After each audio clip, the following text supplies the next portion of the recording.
Right, so let us continue from where we left off in the previous video. So we were trying to prove that the ideal U that we have considered in our ring, which is different from the zero ideal and also which does not contain any unit of the ring, that will ultimately lead us to a contradiction. Such an ideal cannot exist. So in search of a contradiction, we were arguing like this, and we ultimately obtained the fact that this A naught, the non-zero element, you remember, we have chosen a non-zero element A2j plus A3k in U. Okay, then arguing like this, we have ultimately come to the point where we conclude that A naught cannot be non-zero. Why? Because if A naught is non-zero, then since A naught is a field element, A naught is an element in JP, it has an inverse in JP, and correspondingly A naught as an element in our ring also has an inverse in the ring. As such, A naught is a unit, but according to our assumption, according to our hypothesis, U does not contain a unit of the ring, so A naught cannot be non-zero. A naught has to be equal to 0. But then A1I belongs to U, because we have seen that A naught plus A1I belongs to U, and since A1I belongs to U and U is an ideal, so this product, if we take the product of A1I and minus I, that will also belong to U. That means, and which is nothing but A1 itself, so A1 also belongs to U. And by arguing similarly, just like A naught, A1 also cannot be non-zero, because then it will be a unit in the ring which is in U. So A1 is equal to 0, and similarly A2 and A3 are also equal to 0. But then what do we get? Since A is nothing but this element, so A becomes 0, which is a contradiction, because according to our assumption, A was chosen to be a non-zero element to begin with. So that has been contradicted. So that's why the entire supposition that such an ideal exists is wrong. No such ideal exists. So we can now continue like this. Okay, which is a contradiction. So no such ideal U exists. That is, the only ideals in the ring are the zero ideal and the ring itself. So this actually completes part A, the first part of the solution. Then we come to the second part, part B, which is actually accompanied by 2 asterisks. It is supposed to be very difficult, and actually it's not about difficulty, but rather about something new, some new information that we are supposed to know. And it goes like this: we are going to refer to a result from number theory, which we will come across when we start studying number theory. Okay, although it comes from elementary number theory, but the result nevertheless is not obvious, and the result goes like this. In fact, I am going to refer to the result from a book that we are eventually going to follow when we study number theory, and it's this. We know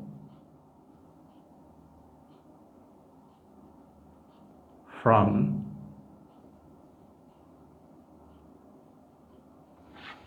theorem 12.6 of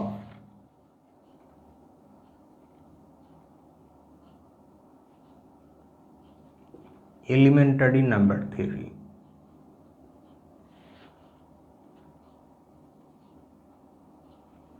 And the author is Barton, David M. Barton. What do we know? That P is equal to, P is the prime with which everything started. P can be written like this: a square plus b square plus c square plus d square for some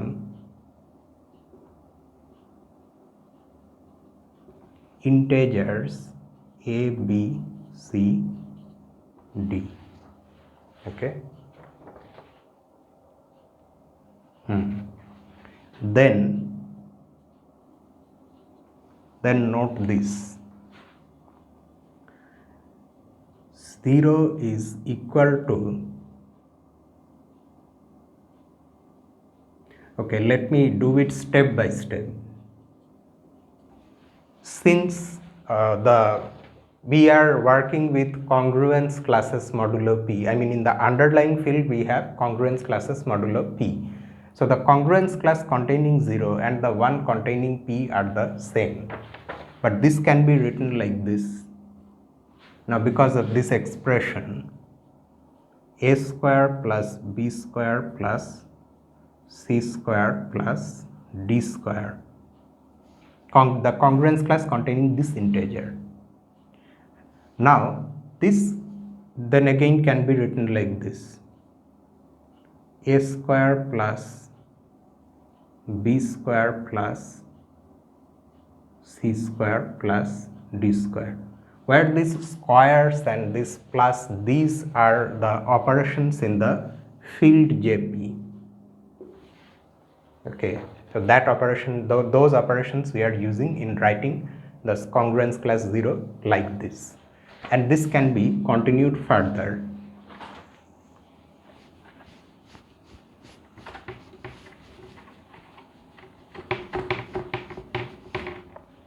And this becomes equal to a product, this product a plus b I plus c j plus d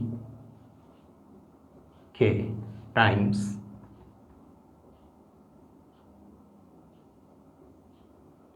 a minus b I minus c j minus d k.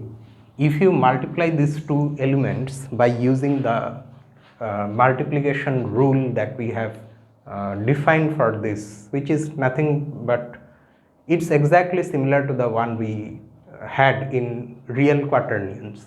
So if you do that, you will see that the result is this.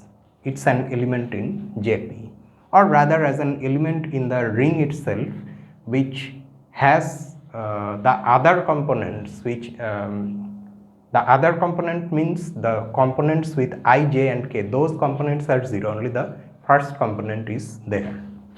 Okay, so that means what? We have written the 0 element. Okay, by the way, note one thing, I am saying this again and again because this can cause confusion if we are not careful.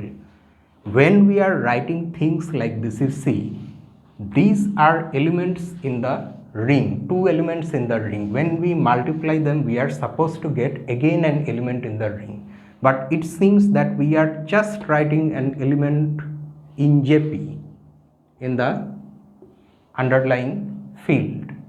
So what is happening? Actually, this is nothing but this element. We are not writing the other components.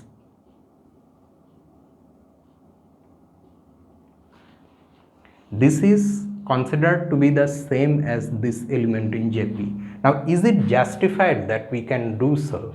We can actually, and that can be understood by considering a homomorphism, if I consider the ring of these new quaternions to be R, I am denoting that ring by R, then we can consider a homomorphism phi from Jp into R, and the homomorphism is given by this phi of A. Suppose A is an element in Jp, I define it to be equal to this element A plus 0I plus 0j plus 0k. See, technically A and this are two entirely different things, because A is an element in the field Jp, whereas this is a quaternion in the new sense.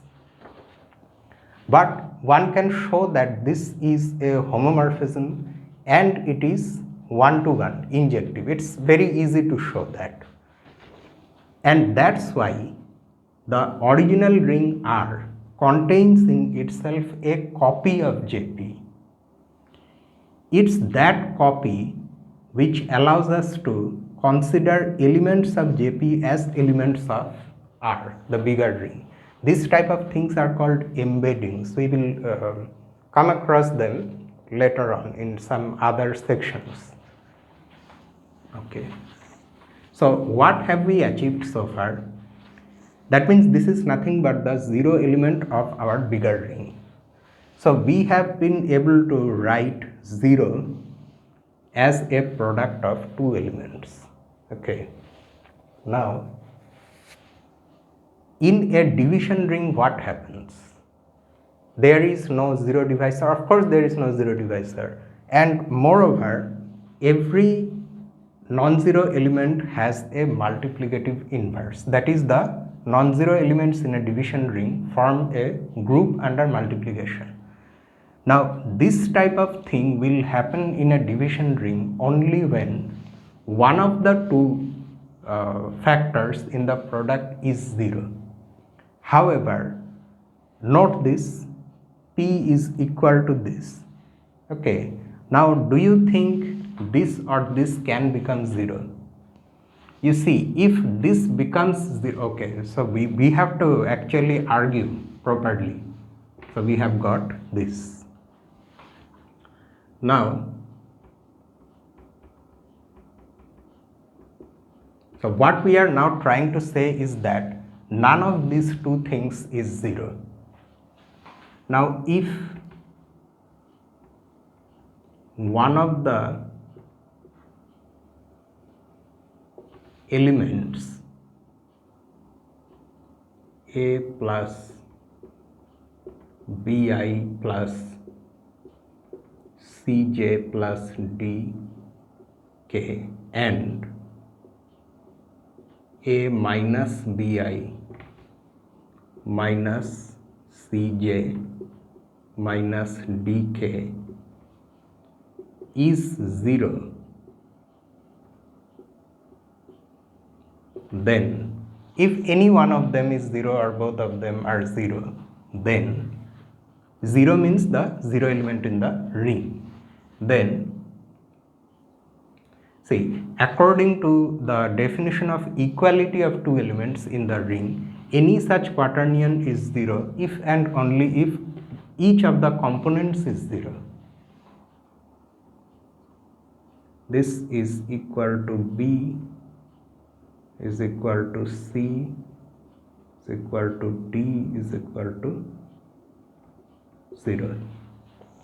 This will be the conclusion if this is 0, and the same thing is the conclusion when the second one is 0. So in any case we are going to have this if any one of them is 0 or both of them are 0. Then we have, okay, then what do we have?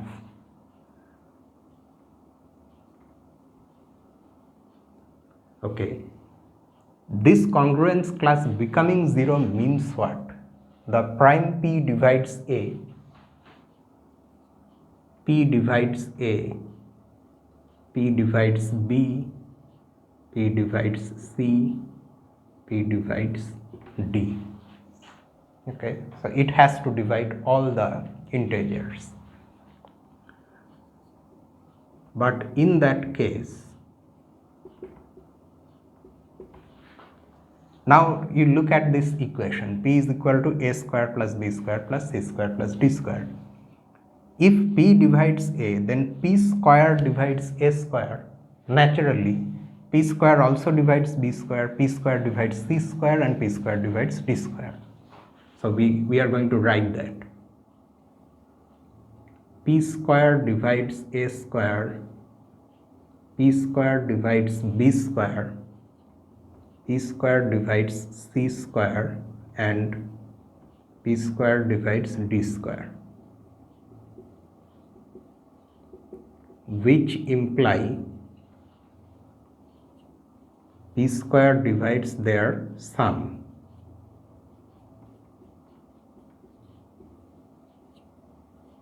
which is nothing but p. But this is a contradiction. P square can never divide p. P can divide p square, but p square is actually greater than p. How can it divide p? This is a, or this is not possible.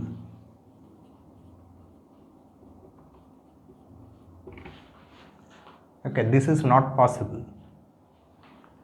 So both, this is not possible means what? Actually, this is a conclusion that we have drawn, and it has arisen from this assumption that if any one of these two elements is 0, so none of them can be 0. So both the elements,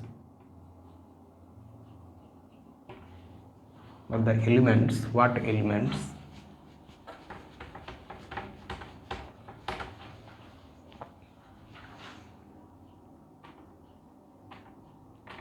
A plus B, I need some ink.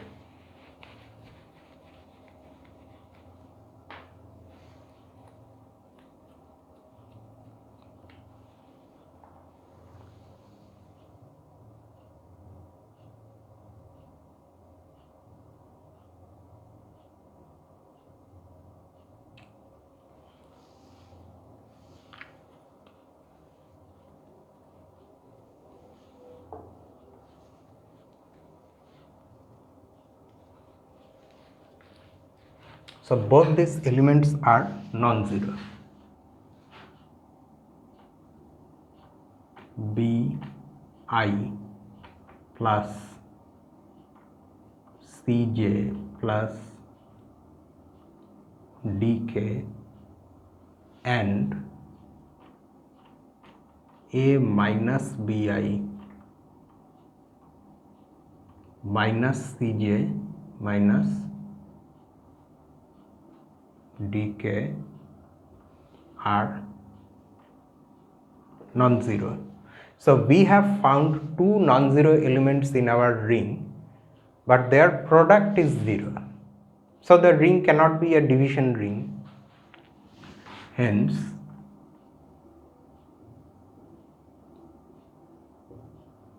the ring is not a division ring.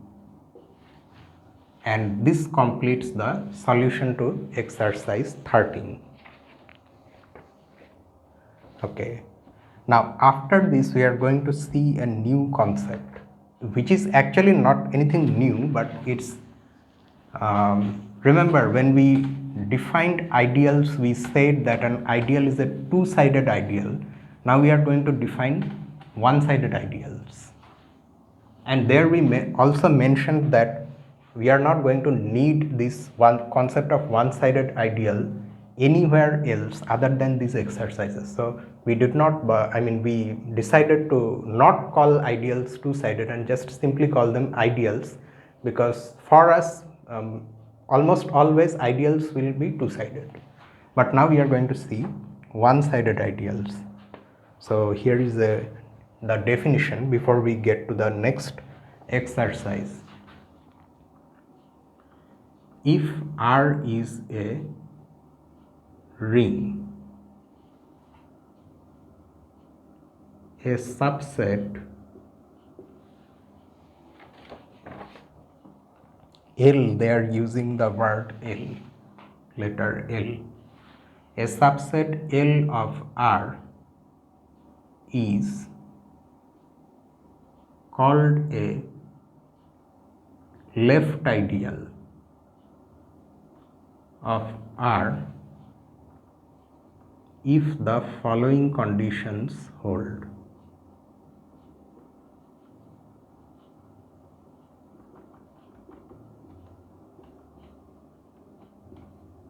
The first one is just like what we had for ideals. L is a subgroup of R under addition. So L still has to be a subgroup of R under addition, just like ideals. But in number 2, we are going to relax one of the conditions. For any R, any ring element and any element X in L, we have the element Rx also in L. Note that unlike ideals, we are not saying that XR is also in L. So here we require that products like this only belong to L. That is, we multiply the ideal elements by arbitrary ring elements from the left side, Rx. Okay, this is the ideal element X and this is the ring element. That's why such a structure is called a left ideal. Similarly, one can define a right ideal also, where this condition will be the same and we will require that XR be in L instead of Rx, and that's what has been written. One can similarly define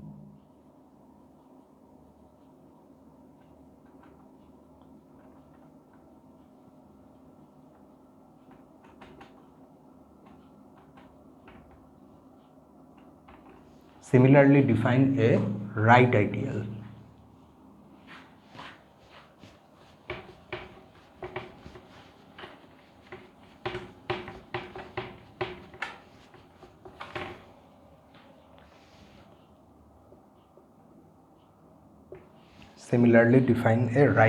Okay. An ideal, now this comment is obvious.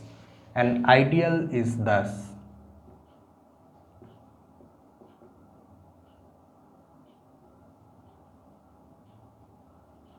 simultaneously a left ideal and a right ideal.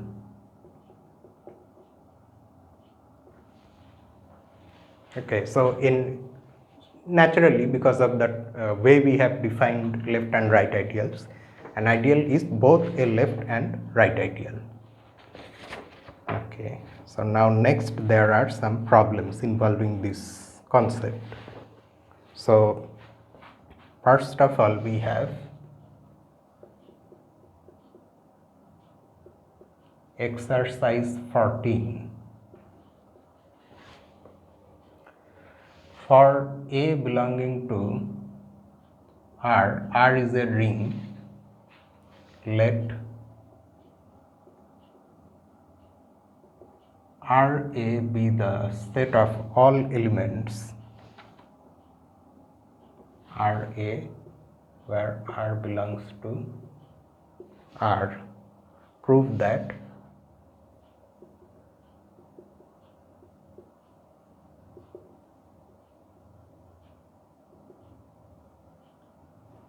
RA is a left ideal of R. Okay, so this is very easy. You can almost see why this is true, but for the sake of completeness, we are anyhow going to go through the solution. So just like before, we are given a ring in which we are given an element A and we are defining a set like this, that is all multiples of A by ring elements from the left hand side. We have to prove that that set is a left ideal of R. Okay, so first of all, the set is non-empty. We go through the similar procedure like what we did in case of showing that some subsets are ideals, two-sided ideals. Now we have to show left ideal. First you note that 0A, because this R can be any ring element, so in particular I can take 0 in place of R, so that is going to give me 0, and that belongs to RA, or rather I should have written it in the other way. 0 is equal to this, and this, because of this, the form that this element has, it belongs to RA. So that means 0 belongs to RA, and as such RA is a non-empty subset. Okay, so that thing is out of the way. Now next, or rather the first thing we do is show that RA is an additive subgroup of R. So let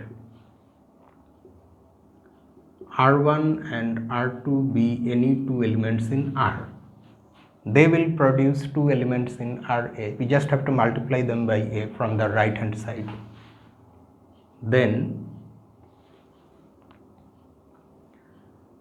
R1A minus R2A is equal to R1 minus R2A. This again belongs to RA. These elements belong to RA, and their difference also belongs to RA, because R1 minus R2 is again an element in the ring. Okay. Thus RA is a subgroup of R under addition. Okay. Next, let R belonging to R be any element, or let us just write that be any element.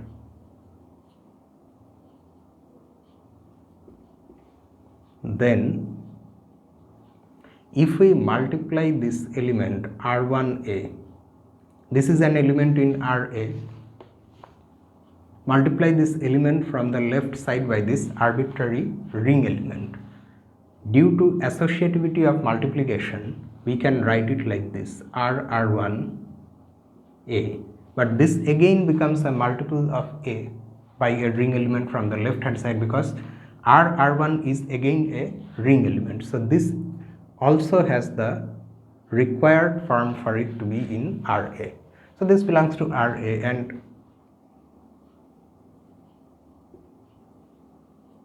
this just completes everything. This shows that RA is a left ideal of R. So it's a rather easy one.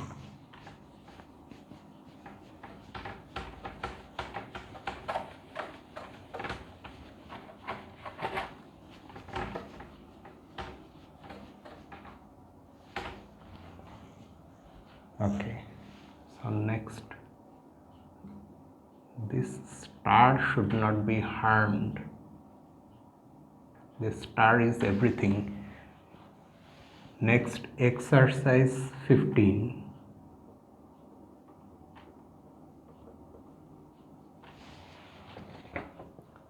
Prove that the intersection of two left, okay.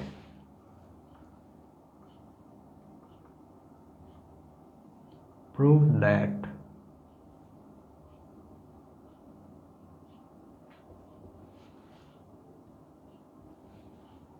the intersection of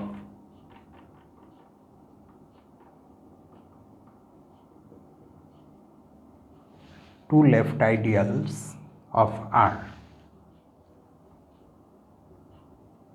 is again a left ideal of R. This also is quite straightforward, but let's just do it. Let U, V be two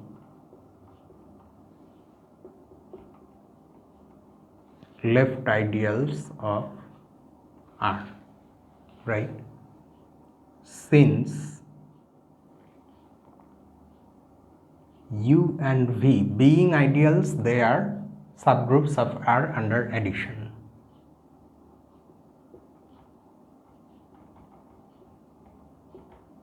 Are subgroups of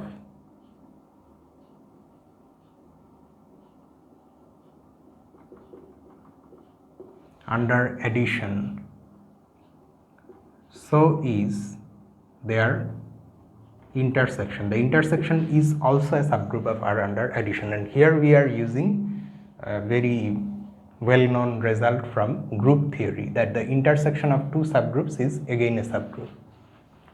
Okay. Next, let R be any element in the ring and X be an element in U intersection V. Since X belongs to the intersection, it will belong to both the sets.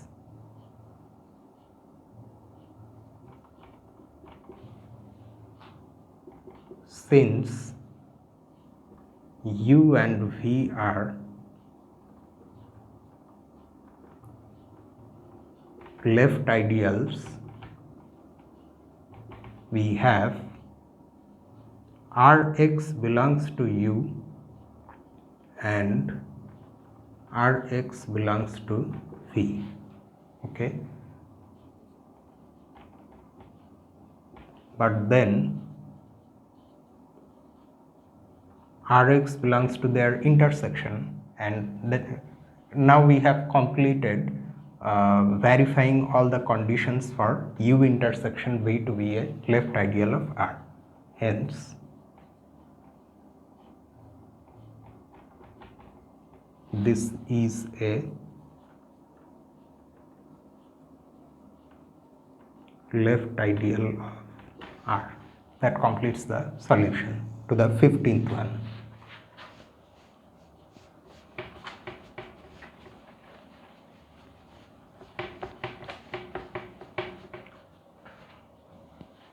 Okay, not many more are left. Then 16. What can you say? Okay, this one is slightly tricky.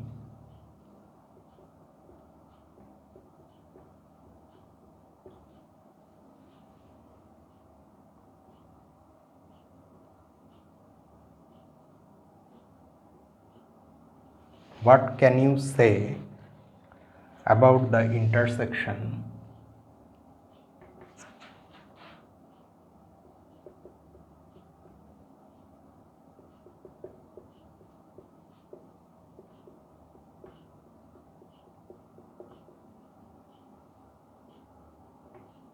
of a left ideal and a right ideal?